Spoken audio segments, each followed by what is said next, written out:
You're watching Notepad with me, Ibrahim Sani. Today we shall unpack the big question of what is the determinant for social causes of diseases in Malaysia. The reason why we need to unpack this is because of the rising cases of NCD in recent years, and this is of course being translated to further situational exacerbation of COVID-19. We've seen how having a comorbidity is actually driving causes of death or risks of death following COVID-19, and of course there are efforts done by the government to curb potential creations of future NCDs by legislating new laws, new enactments, such as the banning of smoking cigarettes for anyone born above 2007. So yes, the country is aware and the government is of course aware of the issues of NCDs or non-communicable diseases in Malaysia, and to some extent the population is also aware of the rising issues and cases resulting from this. How do we understand this better? How do we make this country healthier, and how do we understand on how to help all the actors and parties involved to make this country healthier? Well, there is a particular research coming in from Khazanah Research Institute that looks at the social causes of disease. Here, they look at the station of life of an individual is or created from that particular social class, and see the different structures and the different risks involved when it comes to an individual having a disease in Malaysia. It seems like if you are deprived of economic security, there seems to be a higher possibility of you having contracting diseases, both NCD as well as outright disease per se, or communicable diseases, than compared to, say, a person with some form of economic security. And we've always heard this one before, we just don't have the data to discuss about it. So because of this, Khazanah Research Institute is willing to share with us through their research some of the ideas coming in from this. And joining us on the line is Ilyana Mukhriz, the Research Associate at KRI, or Khazanah Research Institute. Ilyana, thank you for taking the time to speak with us. There's a lot that we need to unpack right now, and there's a lot that we need to understand more about, not just the rise of NCDs in Malaysia, but of course the social causes following it. Maybe, Ilyana, you can go through with us the recent op-ed that you did and was published in Malaysia Kini. Perhaps tell us a little bit more about the reasons behind why KRI is actually looking into this before we deep dive into the kind of data that is coming from this particular research. Okay, yeah, thank you for having me here, Ibrahim. And basically, recently, what I did was I wrote an op-ed on the fact that Malaysians are living longer, but we're not necessarily living healthier. And so there's two parts to this. The first is the fact that Malaysians are living longer. Over the last few decades, we know that Malaysia's life expectancy has greatly increased thanks to the universal health coverage provided by our subsidized public healthcare system. So, for example, a baby born in Malaysia in 2019, we can expect them to live up to 75 years, whereas that baby was only expected to live up to 71.9 years back in 1990. And for the second part, it's important to note that although we live longer, the extra years are not of good quality. In Malaysia, 9.5 of our later years are actually spent in poor health. And this is what I meant by the fact that Malaysians are not living healthier. And there is a widespread prevalence of non-communicable diseases, or NCDs, which means that many in our population suffer from chronic health problems that affects their day-to-day lives, especially when they're older. And thus, because we're moving towards an aging population that has potentially a high disease burden, this is something that's very worrying, and that's why KRI has decided, we want to get into the details. What's the numbers behind this issue, and also, what can we do to address this? Okay, and because of this is of course part and parcel of what you do for a living, I suppose, looking at health data. What can we see, and what will be some of the top key line features following this report?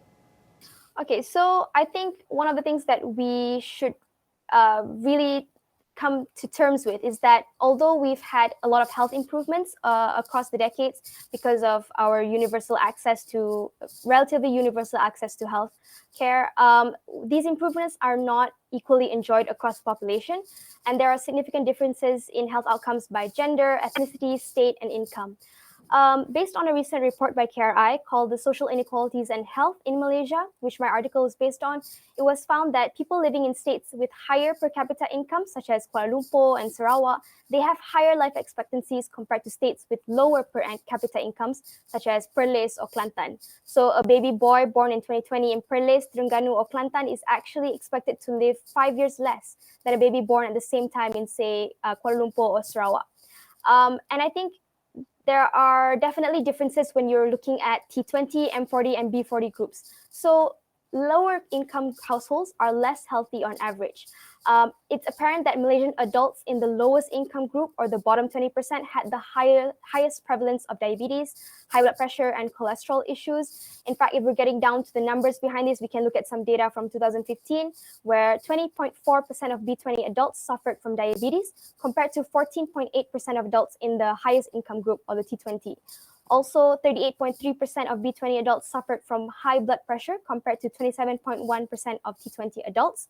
And this is not to say that those in the top 20 are free from disease, but because the prevalence of overweight and obesity are generally higher for adults in the top income groups. But you can obviously see that there are health inequalities in Malaysia, with the lower income groups typically being worse off. What about ethnicity split, not just between the races, but within the races, within their social clusters? I think more or less you can see similar patterns, with definitely those in the lower income groups, they're worse off. And it's something that's worrying, and that's why we decided to highlight, across income groups, versus things like ethnicity, which can, sort of vary the patterns that you see in terms of health outcomes. One final split before we jump into the next question is, of course, gender. Is this a determinant in terms of how healthy or how unhealthy an individual can be? Definitely in terms of women are faring a bit worse. Women are a bit worse off when it comes to health outcomes, especially when we are looking at the burden that is placed on female to take care of their family. So whenever there's sick family members within the household, the burden is usually on the female member, and this means that you can see sort of like the health outcomes for females becoming a bit skewed towards worse health outcomes, because they have a mental health impact, and they're also a bit more stressed on their daily lives. And these are the sort of patterns that you can see when you're looking at gender. Okay, Ilyana, there is this big question that I want to ask you. We've always known for a long time that the poorer you are, the more likely you are having a greater risk of diseases. And the richer you are, generally speaking, not only do you have better access to healthcare, but because of your lifestyle, because of diet, perhaps high protein diet, high fiber diet, something like that, that would result in you having lesser risks involved with contracting a disease or having an NCD. But this data does highlight one thing, that this kind of conventional wisdom is proven true time and again. What do you think is going to be the next step for us understanding this data? We've known it through conventional wisdom. Your data supports it. KRI's data supports it. So how do we approach the solution for this? Because clearly this cannot go on forever. We're looking at people living until 75, but unhealthy along the way. This will definitely burden the health systems. And in your report, or in your op-ed, pardon me, you did talk about the national healthcare system being burdened already as it is. We are providing one of the lowest healthcare cost to the individual, to the citizen outright. But at the same time, when we see our national budget, Malaysians' national healthcare cost that is attributed to the Ministry of Health and other ministries supporting the Ministries of Health when it comes to providing healthcare to the people is increasing year on year with no end in sight. So, straight line linear method, we're going to see things ballooning over time. How do you approach this whole situation of, we know what the problem is, we know how bad the problem is because of the data, and we know what's going to be, how do we solve it?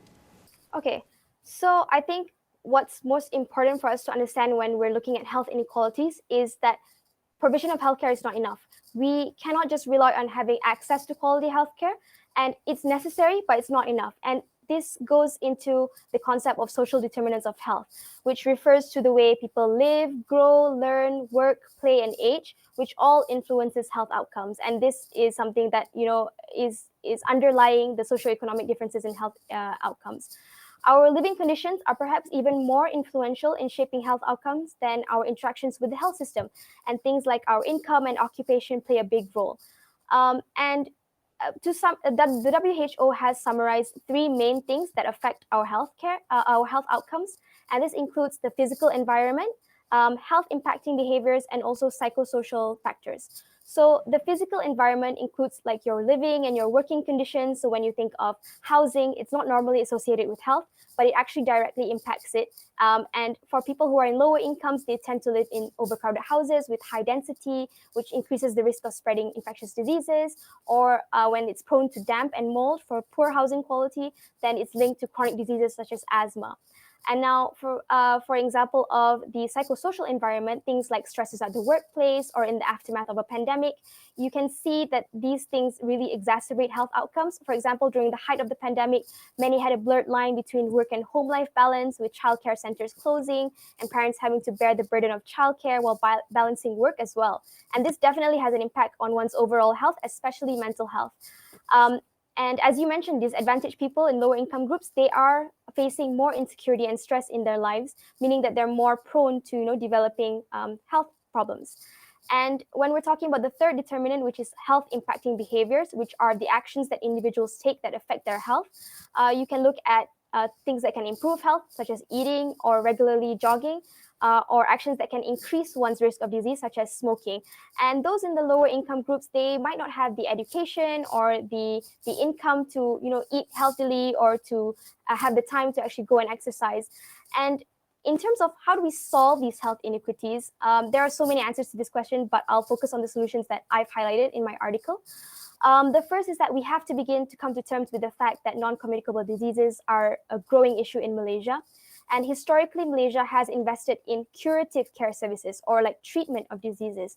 And this has served it well in the past, but with the shift of disease patterns to more cases of preventable, non-communicable diseases, we need to be looking at investing in more preventive measures. And what does that mean? It's things like enhanced screening programs to detect diseases and identifying risk factors before they become harmful to health, and also health education. In my article, I mentioned the Agenda Nasional Malaysia Sehat, which was launched by the government to promote a culture of healthy living. We need to definitely do more of these programs to increase people's awareness of the need for preventive measures and doing things like coming in for regular checkups or eating healthily as an integrated part of their lives. But I will caveat that health awareness alone isn't enough. Even if we try to influence lifestyle or behavioral factors, health inequalities will persist.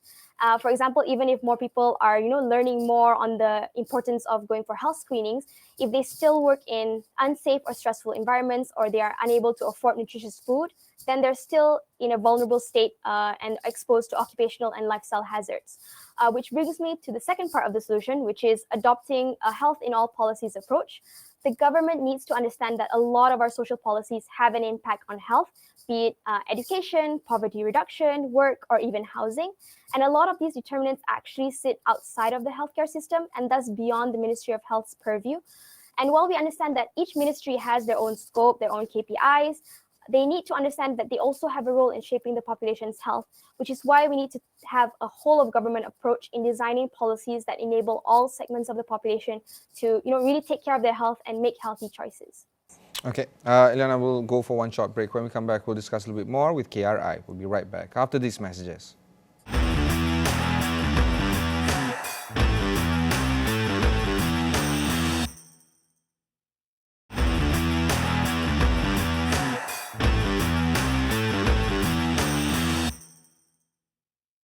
Thanks for staying on with us. I have with me on the line Ilyana Mukhriz, Research Associate at KRI or Khazanah Research Institute.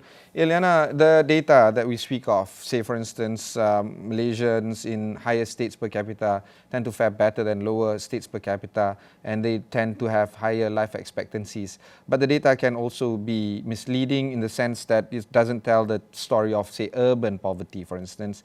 We've heard of, or we've seen reports coming in from the World Bank that talks about urban poverty in Kuala Lumpur, seeing growth rates amongst children shorter than, say, for instance, those that are not in the urban poor circle. So these kind of discrepancies, just because you live in Kuala Lumpur, for instance, or Selangor, doesn't mean that you are better off anyway. And because of these pockets of health inequities, do you feel that a lot more that needs to be done when it comes to raising the awareness and perhaps how to create policies that can help address urban poverty even better?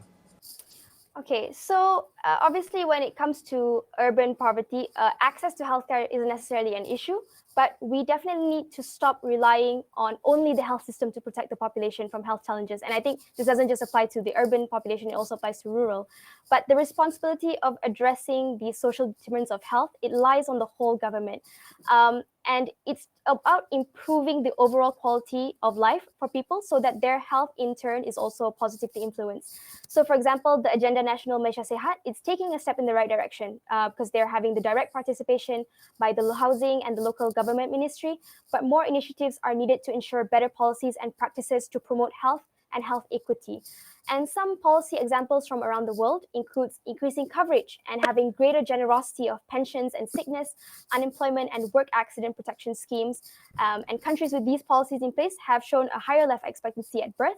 And also countries that provide public housing to the unhoused population with a substance abuse issue found a 44.4% reduction in hospital admissions within a year. Besides that, like things like nutrition programs and policies can also promote health, such as through like supporting healthy grocery stores in low-income communities and strengthening school feeding programs. So it's just about thinking like what are the resources beyond the health ministry's resources, and thinking of how we can utilize other ministries as well in order to optimize the delivery of healthcare programs. I think we also need to tie this back to the social determinants of health that you mentioned on how this refers to how people live, work, grow, play, and interact with each other. That does influence the health outcomes amongst populations in Malaysia. Do you feel that these kind of social determinants of health, or SDOH, as you put it, needs to be further revised, further upgraded or improved upon over time to show or reflect the kind of changes that the dynamic of society in Malaysia is working towards, particularly when it comes to post-pandemic? People are working differently, people are living differently. I, for one, am getting a little bit more fitness-oriented. I feel that I'm afraid of my own health trajectory, assuming that that I continue on the way I was living for the past, 30-odd years. But that awareness must come inherently, the internal motivation must come in. I don't know if I'm not saying that I'm the best, okay, Ilyana. I just want to say that don't take my case as a role model kind of thing. I'm not a role model, but if that internal motivation doesn't persist or is not existing in a particular population, do you feel that there is only so much that the government can do? Perhaps incentivizing the population to get healthier, perhaps providing some sort of determinants to prohibit people from living unhealthier. What will be some of the factors to actually encourage or nudge people to move towards having a healthier lifestyle? Well, I think first of all, what's intuitive for us is the common saying that we have in Malay, melentur buluh biarlah dari rebungnya. So having this health education, it has to start from when we're really young, and it's something that when you really get into it and you really promote a healthy lifestyle as a culture, instead of something that health is just related to when we're sick we go to the hospital. So making sure that people know that health is in all aspects of our life, it definitely comes from education when we're young. But that's not to say that it's down to the individual. Obviously, as I said, it's not just about awareness, it's also about being able to overcome certain things, and being able to have access to things that allow you to make healthy choices. And I think that is definitely the purview of the government. They have to be thinking, okay, how do these groups think, and how can I penetrate to these lower income groups, especially because they're obviously the ones who are faring worse off.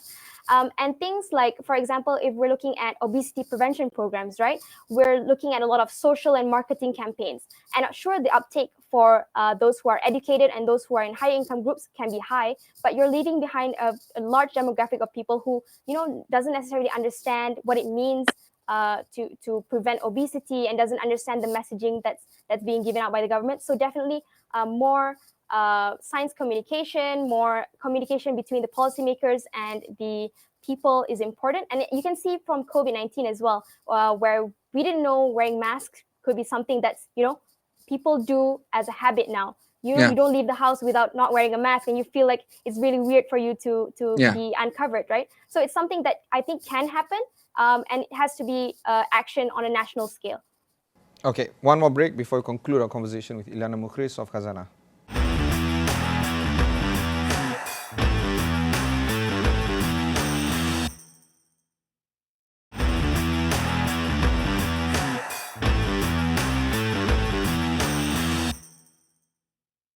Thanks for staying on with us. On the line right now in Kuala Lumpur is Ilyana Mukhriz, the Research Associate at Khazanah Research Institute. We only have about 2 or 3 more minutes left, Ilyana, but I want to draw the attention on your op-ed towards the end that talks about living longer is no longer the main policy goal. It is about living healthier and living in a way where we can have a good, healthy lifestyle without diseases, disabilities. Throughout the entire interview, perhaps we didn't talk so much about mental health yet. It's mostly clinical diseases when it comes to physicality. But how do we tie these two together? How do we ensure that we shift our mindset to having a policy that helps the population to live longer and healthier? And I'm tossing in the mental health element as well here. Okay, yeah, I think that to address these issues, both NCDs and mental health, it's about prevention, and it's also about the awareness to come in when you need help. And I think, especially for mental health, you have a lot of prevention from seeking help because it's something that's stigmatized. So definitely for mental health, it's about taking away the stigma, having more conversations about it, making sure people have access to the help they need. Because as I think with COVID especially, it highlights that mental health services aren't things that are widely available for people. So what the government can do definitely for policymakers is to have being able to provide access to the people to get the help that they need. So in terms of prevention for NCDs, it's obviously enhancing screening, having programs that say, hey, you have to come in and get yourself checked regularly, or even automating certain reminders to come in for screening at a certain age. But also when it comes to mental health, then it's about providing more centers that can provide mental health counseling, for example, and also to increase the awareness and put in place things in the community to be able to recognize these mental health issues instead of waiting for that person to go to the hospital and get a psychiatric checkup. Okay. Of course, my final question to you is this. Do you think that this is a solvable problem, or do you think that this is going to be a tough one, a tough nut to crack over the years? I think the solutions are there. It's just thinking about, I think one of the main issues for Malaysia is thinking about cost. And we can talk about, and I think when it comes to the cost, talking about cost and people's reservations towards spending more on healthcare, we should think about whether we want to take preventive measures and actions to address the social determinants of health or the root causes of disease now and spend the money now, or we can talk about the future costs that will be incurred by an aging population plagued by chronic health issues.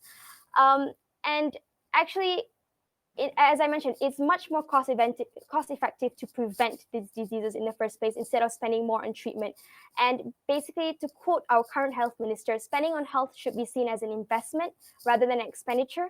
And it's not about just spending more, it's about spending effectively. So it needs us to sit down and think about, okay, where should this money go? How can it be optimized? Do we need to change the strategy for the national healthcare strategy to be something that's targeted towards, from shifting from infectious diseases to non-communicable diseases? And how do we best protect the population from current and future health challenges, knowing that there are certain groups of the economy that may not be having better health outcomes as the rest of the country? Thank you very much, Ilyana. Very timely reminder for that. Investment in health, particularly preventative measures, is indeed an investment. Ilyana Mukhriz is a research associate at Khazanah Research Institute. You can read about her op-ed, or you can read her op-ed at Malaysia Kini entitled Recognize Social Determinants to Improve Health. But there's plenty more to unpack on this. You can read all on this topic on astroawani.com. We have a lot of resources there. You can also look for similar kind of interviews on our social sites as well. You can also search for Notepad on astroawani.com. But for now, that's it.